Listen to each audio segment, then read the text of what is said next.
ವೀಕ್ಷಕರಿಗೆಲ್ಲ S P Balasubrahmanyam ಅವರ ಸಂಚಿಕೆಗೆ ಸ್ವಾಗತ.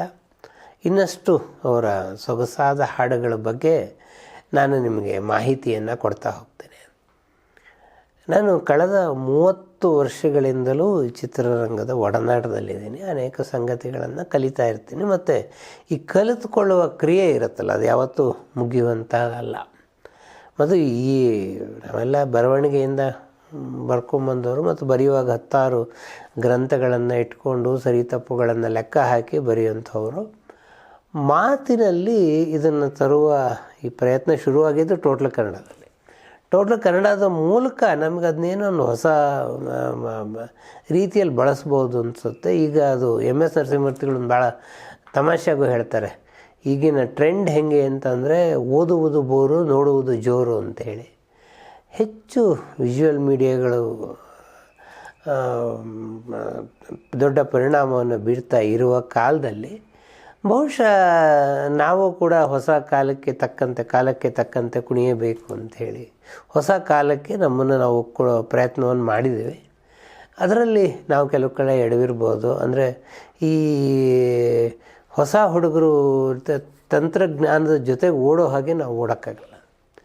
ಆದರೆ ನಮ್ಮ ಪ್ರಯತ್ನವಂತೂ ನಾನು ಬಹಳ ಮಾಡಿದ್ದೀನಿ. ಮತ್ತು ನನಗೇನು, ನಾನು ಅನೇಕ ಸಂಚಿಕೆಗಳಲ್ಲಿ ಹೇಳಿದ ಹಾಗೆ ನನಗೆ ಯಾವ ಮಾಹಿತಿ ಬಹಳ ಖಚಿತ ಅಂತ ಅನಿಸುತ್ತೋ ನಾನು ಅವ್ರಿಗೆ ಸಂಬಂಧಪಟ್ಟವ್ರಿಗೆ ಕೇಳಿ, 4 ಜನದ ಹತ್ರ ಕೇಳಿ ಆ ಮಾಹಿತಿ ಎಲ್ಲರಿಗೂ ಒಪ್ಪಿತಾ ಅನ್ನೋದನ್ನು ನಾನು ಇಲ್ಲಿ ನಿಮ್ಮ ಜೊತೆಗೆ ಹಂಚ್ಕೊಂಡಿರ್ತೀನಿ.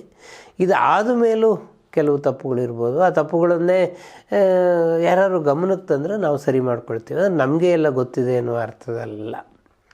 ನಮ್ಮ ತಂದೆ ಬಹಳ ದೊಡ್ಡ ಸಂಗೀತಕಾರರಾಗಿದ್ದರು. ಅವರು ದೊಡ್ಡ ಸಂಗೀತ ಕಚೇರಿಗಳನ್ನೆಲ್ಲ ಕೊಡ್ತಾಯಿದ್ರು. ಅವರು ವಾಗ್ಗೇಯಕಾರ ಕೂಡ. ಮಲೆನಾಡಿನಲ್ಲಿ ಅವರ ಅನೇಕ ರಚನೆಗಳು ಇವತ್ತಿಗೂ ಬಹಳ ಜನಪ್ರಿಯವಾಗಿರ್ತಕ್ಕಂಥದ್ದು. ಯಾವುದೋ ಮೊನ್ನೆ ಒಂದು ಕಾಂಪಿಟೇಷನ್ಗೆ ಹೋದಾಗ ಅಲ್ಲಿ ಯಾರೋ ಅವರು ನಮ್ಮ ತಂದೆ ಹಾಡನ್ನು ಹಾಡ್ತಾಯಿದ್ರು. ಈ ಚಿತ್ರಗೀತೆಗಳಿಗೆ ರಾಗಗಳನ್ನು ಹೇಳುವ ಕೆಲಸ ನಾನು ಕಲಿಸಿದವರು ನಮಗೆ. ಭದ್ರಾವತಿನಲ್ಲಿ ರಾಗರಂಜಿನಿ ಅಂತ ಒಂದು ಕಾರ್ಯಕ್ರಮ ಬರೋದು. ಅದು ಪ್ರತಿ ಶನಿವಾರ ಚಿತ್ರಗೀತೆಗಳಲ್ಲಿ ಯಾವ್ಯಾವ ರಾಗಗಳನ್ನು ಬಳಸ್ತಾರೆ ಅಂತ ಹೇಳುವುದನ್ನು ಅದು ಆ ಕಾರ್ಯಕ್ರಮ ಆಧರಿಸಿತ್ತು. ಅವ್ರು ಏನು ಮಾಡೋರು ಅಂತಂದರೆ ವಾರದಲ್ಲಿ 2 ದಿನ ಚಿತ್ರಗೀತೆಗಳು ಯಾವ್ಯಾವ ಸಂದರ್ಭದಲ್ಲಿ ಬರುತ್ತೆ ಅನ್ನೋ ಪಟ್ಟಿಯನ್ನು ನಮ್ಮ ತಂದೆ ಕಳಿಸೋರು. ಯಾಕೆಂದರೆ ಈಗಿನ ಥರ ಗೂಗಲ್, ಯೂಟ್ಯೂಬ್ ಎಲ್ಲ ಇಲ್ದಿರೋ ಕಾಲ ಅದು. ಆ ಹಾಡುಗಳನ್ನೆಲ್ಲ ಕೇಳಿ ನಮ್ಮ ತಂದೆ ಈ ರಾಗ ಅಂತೆಲ್ಲ ಬರೆಯೋರು, ಬರೆದು ಕಳಿಸೋರು. ಅದು ಬಹಳ ಜನಪ್ರಿಯ ಕಾರ್ಯಕ್ರಮ ರಾಗರಂಜಿನಿ ಅಂಥೇಳಿ. ಈ ಚಿತ್ರಗೀತೆಗಳಿಗೆ ರಾಗವನ್ನು ಹೇಳೋ ಹುಚ್ಚು ನಂಗೆ ಹಿಡ್ದಿದ್ದು ಆವಾಗ. 2-3 ಸಮಸ್ಯೆಗಳಿದೆ. ಇದು ನಾನು ಅನೇಕ ಕಡೆ ಬರೆದಿದ್ದೀನಿ, ಮಾತನಾಡಿದ್ದೀನಿ. ಒಂದು ರಾಗ ಆಗಬೇಕಾದ್ರೆ ನಮ್ಮಲ್ಲಿ 5 ಸ್ವರಗಳು ಬೇಕೇ ಬೇಕು. ಆದರೆ ನಿಮ್ಗೊಂದು ಚಿತ್ರಗೀತೆ ಆಗಬೇಕಾದ್ರೆ ಒಂದು ಕಾರ್ಡ್ ಅಂತ ಕರೀತಾರೆ. ಕಾರ್ಡಿಗೆ 3 ಅಥವಾ 4 ಸ್ವರಗಳು ಸಾಕು. ಈ 4 ಸ್ವರಗಳನ್ನು ಹಂಸಲೇಖ ಚಿತ್ರಗೀತೆಯ ಭ್ರೂಣ ಅಂತ ಕರೀತಾರೆ. ಅದಕ್ಕೆ ಇನ್ನೊಂದು ಸ್ವರ ಸೇರಿದ್ರೆ ಅದು ರಾಗ ಕಂಪ್ಲೀಟ್ ಆಗುತ್ತೆ. ನಮಗೆ ಅನೇಕ ರಾಗಗಳು ಆ್ಯಕ್ಚುಲಿ 4 ಸ್ವರದಲ್ಲಿ ನುಡಿಸ್ತಾ ಇರ್ತೀವಿ. ನಾವು ರಾಗ ಅಂತ ಹೇಳಬೇಕು ಅಂತ 5ನೇ ಸ್ವರ ಸೇರಿಸಿರ್ತೀವಿ. ಈ ಶಾಸ್ತ್ರೀಯವಾಗಿ ಇದು ಅನಿವಾರ್ಯತೆ ಇದೆ, ಚಿತ್ರಗೀತೆಯವರಿಗೆ ಇದು ಅನಿವಾರ್ಯತೆ ಇಲ್ಲ. ಇದು ನೀವು ಸ್ವರ ವರ್ಜ ಅಂತ ಕರೆದ್ರು ಅದೇ ಅರ್ಥ, ಸ್ವರ ಚ್ಯುತಿ ಅಂತ ಕರೆದ್ರು ಅರ್ಥ. ಈ 5ನೇ ಸ್ವರ ಇದೆಯಲ್ಲ, ಇದ್ರ ಬದಲಿಗೆ ಇನ್ಯಾವುದೋ ಒಂದು ಸ್ವರ ಸೇರಿಸಿದ್ರೆ ಅದಕ್ಕೆ ಚಿತ್ರಗೀತೆಗೆ ಒಂದು ಹೊಸ ಲಕ್ಷಣ ಬರುತ್ತೆ. ಇದನ್ನು GK ವೆಂಕಟೇಶ್ ಅನೇಕ ಕಡೆ ಮಾಡಿದ್ದಾರೆ. ನಾನು ನಮ್ಮ ತಂದೆ ದಿನ ಬೆಳಗ್ಗೆ ಕ್ಲಾಸ್ ಮಾಡೋರು, ಸಂಗೀತ ಕ್ಲಾಸ್, ನನ್ನ ಕಿವಿಗೆ ಎಷ್ಟು ಬಿದ್ದೀತೋ ಹೊರತು ನಾನು ಯಾವ ಪರೀಕ್ಷೆನೂ ಕಟ್ಟಿಲ್ಲ. ಯಾವ ಸಂಗೀತ ಕಲಿಕೆ ಕ್ರಮ ಕೂಡ ನಾನೇನು ಮಾಡ್ಕೊಂಡು ಬರಲಿಲ್ಲ. ಅದಾದ ಮೇಲೆ ನನಗೆ GK ವೆಂಕಟೇಶ್ ಸಂಗೀತದ ಬಗ್ಗೆ ಬಹಳ ಆಸಕ್ತಿಯನ್ನು, ಅವನೊಂದೊಂದು ರಾಗದ ಬಗ್ಗೆ ನಾನು ಹೇಳಿದ್ದೀನಿ ನಿಮ್ಮ ಸಂಚಿಕೆ. 4-5 ಗಂಟೆ ಒಂದೊಂದು ರಾಗದ ಬಗ್ಗೆ ಮಾತಾಡೋರು, ಆ ರಾಗದ ಬದಲಾವಣೆಗಳ ಬಗ್ಗೆ ಮಾತನಾಡೋರು. ಅವರು ನಾನು ಮೋಹನದ ಬಗ್ಗೆ 5 ಗಂಟೆ ಅವ್ರ ಜೊತೆಗೆ ನಂಗೆ ಮಾತಾಡಿದ್ದು ಬಹಳ ದೊಡ್ಡ ಅನುಭವ ಅಂತ ಹೇಳ್ಬೋದು. ಅದರಿಂದ ನಾನೇನಾದರೂ ಸಂಗೀತದ ಬಗ್ಗೆ ಮಾತನಾಡಿದ್ರೆ ಅದು ಯಾವುದೂ ನಂದಲ್ಲ. ನಂಗೆ GK ವೆಂಕಟೇಶ್ ಹೇಳಿದ್ದು, ಹಂಸಲೇಖ ಹೇಳಿದ್ದು, ಅಥವಾ ಇನ್ಯಾರೋ ಗಾಯಕರು ಹೇಳಿದ್ದು. ಹಂಗೆ SP ಜೊತೆಗೂ ನಾನು ಕೂತ್ಕೊಂಡು ಮಾತಾಡ್ತಾ ಇದ್ದೆ ಅಂತ ಹೇಳೋದಕ್ಕಿಂತ ಬಹಳ ದೊಡ್ಡವರು ಹೇಳಿದ್ದನ್ನು ಭಾಳ ಶ್ರದ್ಧೆಯಿಂದ ಕೇಳಿಸ್ಕೊಂಡಿದ್ದನ್ನು ನಿಮಗೆ ತಲುಪಿಸೋ ಕೆಲಸವನ್ನು ನಾನು ಮಾಡ್ತಾಯಿದ್ದೀನಿ. ನನಗೆ ಈ ಸಂಗೀತ ಪಾಠ ಮಾಡೋ ಜವಾಬ್ದಾರಿನ ವಹಿಸಿದ ಹಂಸಲೇಖ ಅವರು. ಅವರ ಇನ್ಸ್ಟಿಟ್ಯೂಷನಲ್ಲಿ ನಾವು ಚಿತ್ರಗೀತೆಯನ್ನು ಒಂದು ಶಾಸ್ತ್ರೀಯ ಪದ್ಧತಿಯನ್ನು ಮಾಡಿಕೊಡ್ಬೇಕು ಅಂತ ಹೇಳಿದ್ರಿಂದ ನಾವು ಅದಕ್ಕೊಂದು ಪಠ್ಯ ಮಾಡಿದ್ಮೇಲೆ ನೀವೇ ಪಾಠನೂ ಮಾಡಿ ಅಂತಂದರು ಅವರು. ಆಗ ನಾನು ನಮ್ಮ ವಿದ್ಯಾರ್ಥಿಗಳ ಜೊತೆಗೆ ಕಲ್ತ್ಕೊಳ್ತಾ ನನಗೆ ಅನಿಸಿದ್ದನ್ನು ನಾನು ನಿಮ್ಮ ಜೊತೆಯಲ್ಲಿ ಹಂಚಿಕೊಳ್ತಾ ಬಂದಿದ್ದೀನಿ. ಇದೊಂದು ನಿರಂತರ ಪ್ರಕ್ರಿಯೆ. ಇಲ್ಲಿ ನಾನು ಮಾತಾಡ್ತಾ ಇದ್ದೀನಿ ಅಂದಿದ್ರೆ ನಾನು ಹೇಳಿದ್ದೆಲ್ಲ ಸರಿ ಇರಬೇಕು ಅಂತಿಲ್ಲ, ನಿಮಗೆ ಅನಿಸಿದ್ದನ್ನು ನೀವು ಹೇಳಬೇಕು. ಆದರೆ ನನಗೆ ಸಮಸ್ಯೆ ಏನು ಅಂತಂದರೆ ಬಹಳ ಪೂರ್ವಗ್ರಹ ಪೀಡಿತರಾಗಿ ನಾನು ಏನು ಹೇಳಿದ್ದೋ ಅದೆಲ್ಲ ತಪ್ಪು ಅಂತ ನೀವು ಹೇಳ್ಕೊಳ್ತಾ ಬಂದರೆ ಅಂಥವ್ರ ಜೊತೆಗೆ ಸಂವಾದ ಮಾಡೋಕ್ಕೆ ಸಾಧ್ಯ ಇಲ್ಲ. ಯಾರ ಜೊತೆಗೆ ಸಂವಾದ ಮಾಡೋಕ್ಕೆ ಸಾಧ್ಯ ಇದೆಯೋ ಅವ್ರ ಕಡೆ ಜೊತೆಗೆ ಸಂವಾದಕ್ಕೆ ನಾನು ಖಂಡಿತ ಸಿದ್ಧನಾಗಿದ್ದೀನಿ. ಆಮೇಲೆ ಇನ್ನೊಂದು ಬಹಳ ಮುಖ್ಯವಾದ ಸಂಗತಿ ಇದೆ, ನಾನು ನನ್ನದು ಅಲ್ಲದ್ದು ಪ್ರತಿಭೆಯನ್ನು ನಂದು ನಾನು ಯಾವತ್ತು ಹೇಳ್ಕೊಳ್ಳೋಕೆ ನನಗೆ ಹಾಡೋಕ್ಕೆ ಬರಲ್ಲ ನಿಜವಾಗ್ಲೂ. ಯಾಕಂದರೆ ನನಗೆ ಅಂಥ ಕಂಠ ಇಲ್ಲ. ಅದರಿಂದ ನಾನು ಹಾಡುವ ಪ್ರಯತ್ನವನ್ನು ಗೊತ್ತಿರ್ಬೋದು, ನಿಮ್ಮದು ಯಾವ ಸಂಚಿಕೆಯಲ್ಲೂ ನಾನು ಮಾಡೋಕ್ಕೆ ಹೋಗಿಲ್ಲ. ನನಗೆ ಇಂಥ ಸ್ವರೂಪ ಅದು ಅಂತ ಹೇಳ್ಬೋದೇ ಹೊರತು ಹಾಡೋ ಪ್ರಯತ್ನವನ್ನು ನಾನು ಯಾವತ್ತೂ ಮಾಡಿಲ್ಲ.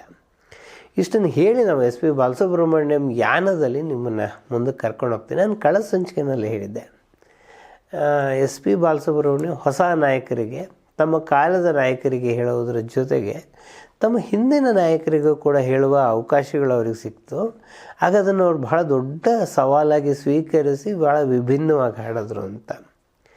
ಅದರಲ್ಲಿ ಕಲ್ಯಾಣ್ ಕುಮಾರ್ ಅವರ ಎಂಟ್ರಿ ಅಂತ ಕರೀಬಹುದಾದ ತಾಯಿಯ ನುಡಿ ಸಿನಿಮಾದಲ್ಲಿ ನೀ ಏನೇ ಮಾಡು ಹಾಡನ್ನು ಅವ್ರು ಹಾಡಿದ್ರು, ಕಲ್ಯಾಣ್ ಕುಮಾರ್ಗೆ ಹಾಡಿದ್ರು.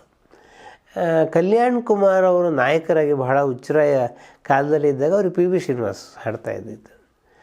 ಸೊ ನಿಮಗೆ ಈ ಹಾಡನ್ನು ಕೇಳಿದ್ರೆ ನೀ ಏನೇ ಮಾಡು ನೋಡು, ಆ ಗಾಂಭೀರ್ಯತೆ ಎಲ್ಲ ಬಹಳ ಅದ್ಭುತವಾಗಿ ಆರ್ಟಿಕ್ಯುಲೇಟ್ ಎಸ್ ಪಿ ಬಾಲಸುಬ್ರಹ್ಮಣ್ಯಂ ಮಾಡಿದ್ದಾರೆ. ಎಸ್ ಪಿ ಬಾಲಸುಬ್ರಹ್ಮಣ್ಯಂ ಬಹಳ ದೊಡ್ಡ ಗಾಯಕ. ಯಾಕೆ ಅಂತಂದರೆ ಈ ಥರದ ಆರ್ಟಿಕ್ಯುಲೇಷನ್ಗಳಿಗೆ ನೀವು ಯಾರಿಗೆ ನಾನು ಹಾಡ್ತೀನಿ ಆ ಸಂದರ್ಭ ಏನು ಅಂತ ಅರ್ಥ ಮಾಡಿಕೊಂಡು ಹಾಡ್ತಾ ಇದ್ದಂಥ ಬಹಳ ಅಪರೂಪದ ಗಾಯಕ ಎಸ್ ಪಿ ಬಾಲಸುಬ್ರಹ್ಮಣ್ಯಂ. ನಿಮಗೆ ಚಕ್ರವ್ಯೂಹದ ಕತೆ ನಿಮ್ಗೆ ಗೊತ್ತೇ ಇದೆ. ಚಕ್ರವ್ಯೂಹ ಸಿನಿಮಾ ರವಿಚಂದ್ರನ್ ಅವರ ಬಹಳ ದೊಡ್ಡ ಮಹತ್ವಾಕಾಂಕ್ಷೆ. ಅದು ಬೇಡ ಅಂತ ಅಂದ್ಕೊಂಡು ವೀರಸ್ವಾಮಿಯವರು ಅಂದಾಗ ಇಲ್ಲ ರವಿಚಂದ್ರನ್ ಮಾಡಬೇಕು ಅಂತ ಅಂದಾಗ ಅವರು ಸಿ ವಿ ಎಲ್ ಶಾಸ್ತ್ರಿಗಳು ಅವ್ರಿಗೆ ಹೇಳಿದ್ರಂತೆ, ನೋಡಪ್ಪ ಈಗಿನ ಕಾಲದ ಹುಡುಗರು ಹೊಸ ಥರ ಯೋಚನೆ ಮಾಡ್ತಾರೆ, ಅವ್ರ ಜೊತೆಗೆ ನಾವು ಹೋಗಬೇಕು ಅಂಥೇಳಿ. ಚಕ್ರವ್ಯೂಹ ಬಹಳ ವಿಭಿನ್ನವಾದಂಥ ಸಿನಿಮಾ ಅದು. ಯಾಕೆ ಅಂತಂದರೆ ಅದು ರಾಜಕೀಯವಾಗಿ ಬೇರೆ ಬೇರೆ ಥರದ ಮೆಸೇಜ್ಗಳನ್ನು ತನ್ನ ಒಳಗೆ ಇಟ್ಕೊಂಡಂಥ ಸಿನಿಮಾ. ಇದರಲ್ಲಿ ಇವತ್ತಿಗೂ ಬಹಳ ಕ್ಲಿಕ್ ಆದ ಸಾಂಗ್ ಅಂದರೆ ಮತ್ತೆ ನೆನೆಸ್ಕೊಂಡು ಹಾಡು ಚಳಿ ಚಳಿ ತಾಳೆ. ಇದು ನಿಮಗೆ ಈ ಹಾಡಿನ ಸ್ವರೂಪ ಗಮನಿಸಿದ್ರೆ ವಿಜುವಲೈಸೇಷನ್ ಹಾಡಲ್ಲೇ ಇದೆ. ನೀವು ಈ ಹಾಡಿನ ದೃಶ್ಯವನ್ನು ನೋಡಿ ಇದನ್ನು ಅನುಭವಿಸೋದು ಬೇರೆ, ನೋಡದೇ ಇದ್ದರೂ ಕೂಡ ನಿಮ್ಗೆ ಆ ಎಲ್ಲ ಏರಿಳಿತಗಳು ಧ್ವನಿನಲ್ಲೇ ಸಿಕ್ಕುತ್ತೆ. ಇದನ್ನು ಎಸ್ ಪಿ ಬಹಳ ಅದ್ಭುತವಾಗಿ ಮಾಡಿದ್ದಾರೆ. ಚಕ್ರವ್ಯೂಹ ಹಾಡಿನಲ್ಲಿ ನಿಮಗೆ ಸಹಜವಾಗಿ ಅಂಬರೀಷ್ ನೆನಪಾಗ್ತಾರೆ.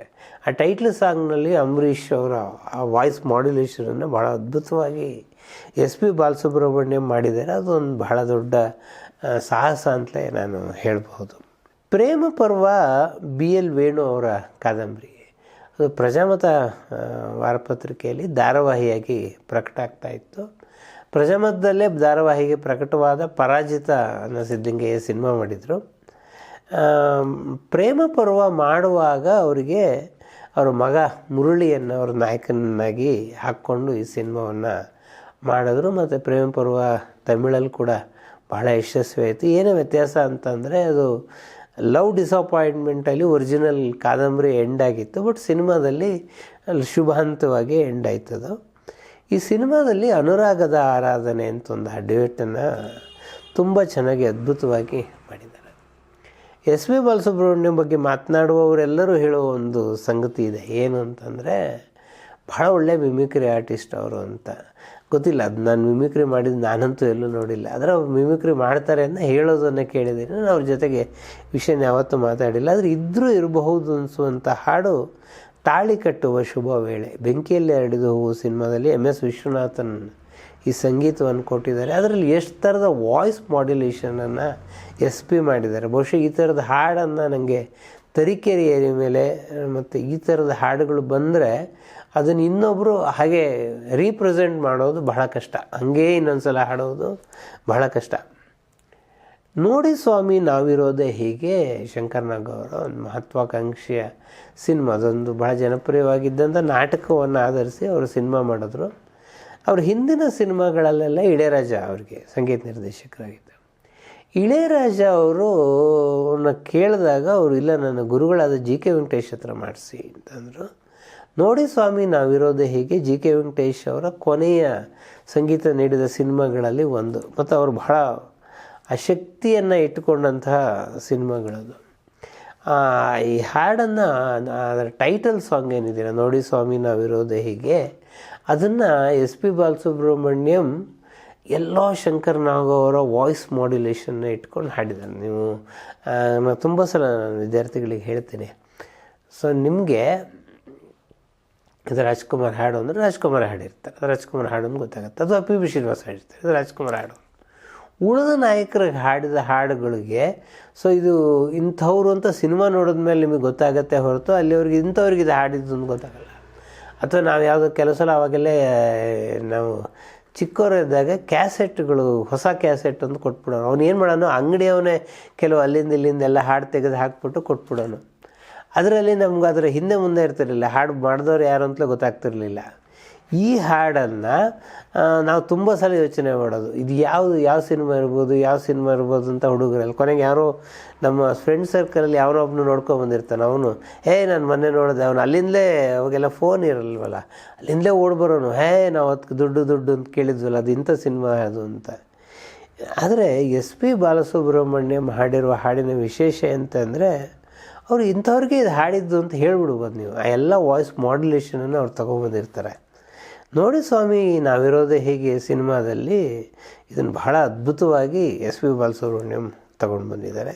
ನಾನು ಬಹುಶಃ ನಲ್ಲನೇ ಸವಿ ಮಾತೊಂದ ನಡೆಯುವಾಗ ಬೈರಾಗಿ ಬೈರವ್ರ ಆಗದ ಬಗ್ಗೆ ಮಾತನಾಡಿದ್ದೆ. ಆವಾಗ ತಾಳೆ ಹೂವ ಎದೆಯಿಂದ ಜಾರಿ ಹೊರ ಬಂದ ಈ ಕೈದಿ ಚಿತ್ರದ ಹಾಡನ್ನು ಚಕ್ರವರ್ತಿ ಅವ್ರ ಸಂಗೀತ ನಿರ್ದೇಶನ ಇದು, ಅದನ್ನು ಮಾಡಿದ್ದೆ. ಇದು ಬೈರಾಗಿ ಭೈರವ್ನಲ್ಲಿ ಪಂಚಮನ ಬಳಸುವಾಗ ಒಂದು ವಿಶಿಷ್ಟವಾದ ವಿಜುವಲೈಸೇಷನ್ ಪ್ಯಾಟ್ರನ್ ಸಿಗುತ್ತೆ, ಅದನ್ನು ಬಳಸಿ ಮಾಡಿದಂಥ ಹಾಡಿದು. ಇದನ್ನು ತುಂಬ ಅದ್ಭುತವಾಗಿ ಎಸ್ ಪಿ ಬಾಲಸುಬ್ರಹ್ಮಣ್ಯಂ ಹಾಡಿದ್ದಾರೆ. ಇನ್ನು ನಾವು ಬಂಧನ ಸಿನಿಮಾಗೆ ಬಂದರೆ, ಬಂಧನ ನಿಮ್ಗೆ ಗೊತ್ತಿದೆ, ಅದು ಕಲ್ಪನಾ ಅವರು ಬಹಳ ಇಷ್ಟಪಟ್ಟು ಮಾಡಬೇಕು ಅಂತ ಅಂದ್ಕೊಂಡಂಥ ಸಿನಿಮಾ. ಭಾಳ ಅದು ಅನಂತನಾಗ್ ಲಕ್ಷ್ಮೀ ತಾರಾಗಣದಲ್ಲಿ ಬರುತ್ತೆ ಅಂತ ಸುದ್ದಿ ಇತ್ತು, ನಿಂತು ಹೋಗಿತ್ತು.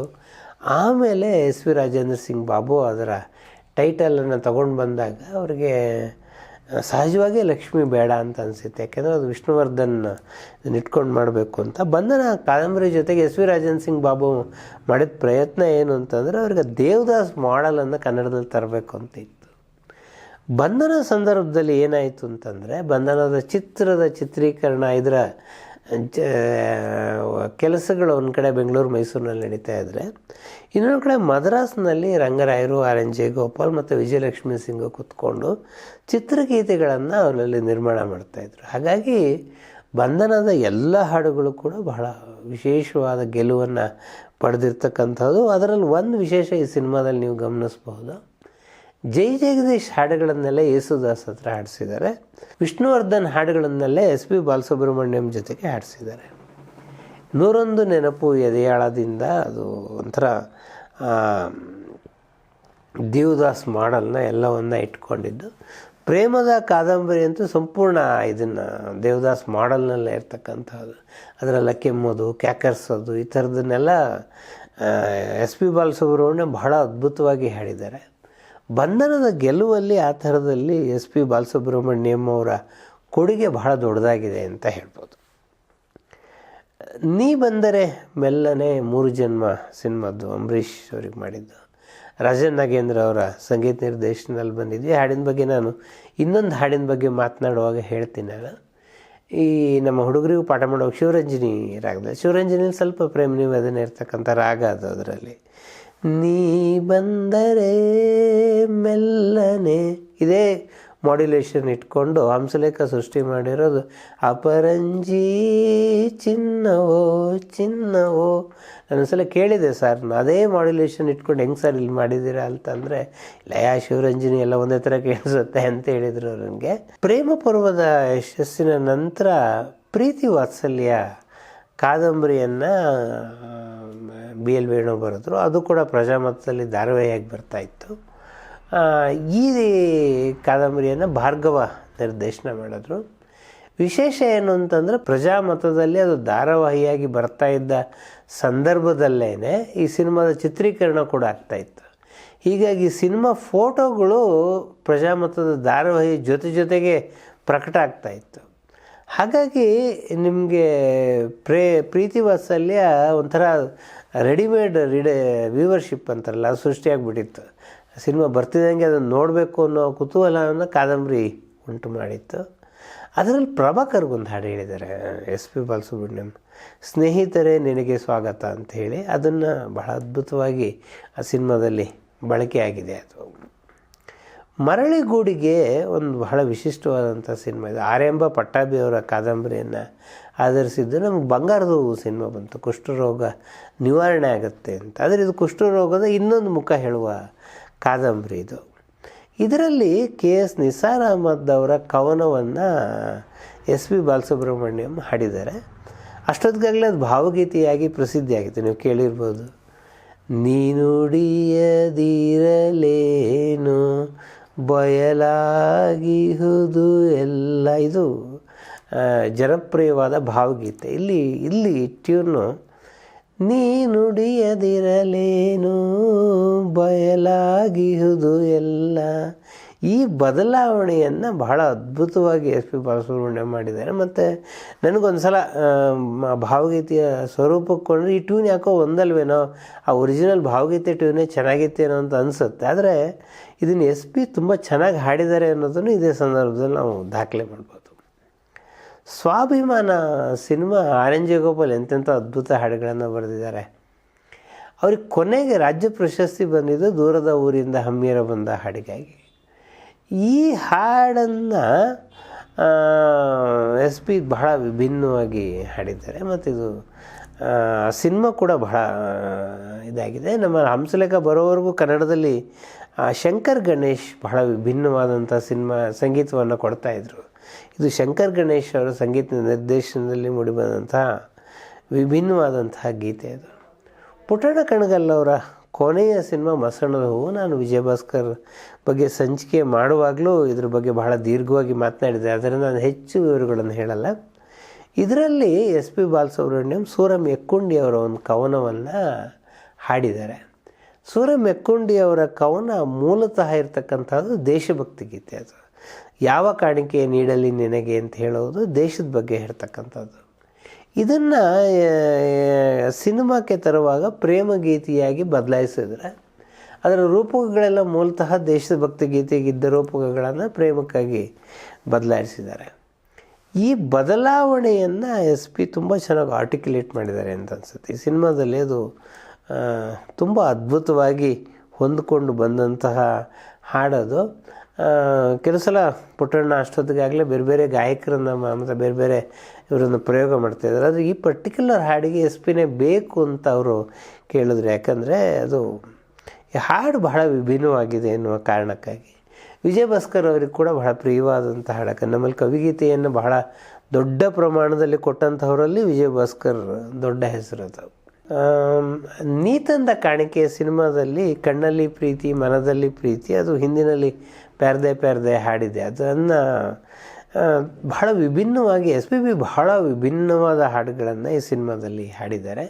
ನಾವು ಈ ಸಿನಿಮಾ ಸಂಚಿಕೆಯಲ್ಲಿ ಎಸ್ ಪಿ ಬಿ ಅವರ ಬೇರೆ ಬೇರೆ ಹಾಡುಗಳನ್ನು ನಾವು ನೋಡ್ಕೊಂಡು ಬಂದ್ವಿ. ಆಮೇಲೆ ನಾವು ಪ್ರತಿ ಸಲ ಹೇಳುವಾಗಲೇ ಒಂದು ಮಾತು, ನಾನೊಂದು ಆರ್ಡ್ರಲ್ಲಿ ಹೋಗ್ತಾ ಇಲ್ಲ. ಅಂದರೆ ಈ ಸಿನಿಮಾ ಈ ವರ್ಷ ಆದಮೇಲೆ ಈ ವರ್ಷ ಅಂಥೇಳಿ. ಆಮೇಲೆ ನೀವು ಹಂಗೆ ಪಟ್ಟಿ ಹಾಕಿ 40,000 ಹಾಡಿನ ಬಗ್ಗೆನೂ ಮಾತಾಡೋಕ್ಕೂ ಸಾಧ್ಯ ಇಲ್ಲ, ಮಾತಾಡೋ ಕಥೆಗಳು ಇರಲ್ಲ. ಯಾವ ಹಾಡುಗಳಿಗೆ ಕತೆ ಇದೆಯೋ ಅದನ್ನು ಮಾತ್ರ, ಹಿನ್ನೆಲೆ ಇದೆಯೋ ಅದನ್ನು ಮಾತ್ರ ನಾವು ಮಾತಾಡ್ತಾ ಇದ್ದೀವಿ. ಹಾಗಾಗಿ ನಾವು ಯಾರ ಬಗ್ಗೆ ಸಂಚಿಕೆ ಮಾಡಿದಾಗಲೂ ಬಿಟ್ಟು ಹೋದ ಹಾಡುಗಳು ಇದ್ದೇ ಇರುತ್ತೆ ಅಂಥೇಳಿ ಮುಂದಿನ ಸಂಚಿಕೆಗೆ ಮತ್ತಷ್ಟು ನಮ್ಮ ಯಾನವನ್ನು ಮುಂದುವರಿಸೋಣ ಅಂಥೇಳಿ ಮಾತು ಮುಗಿಸ್ತೇನೆ.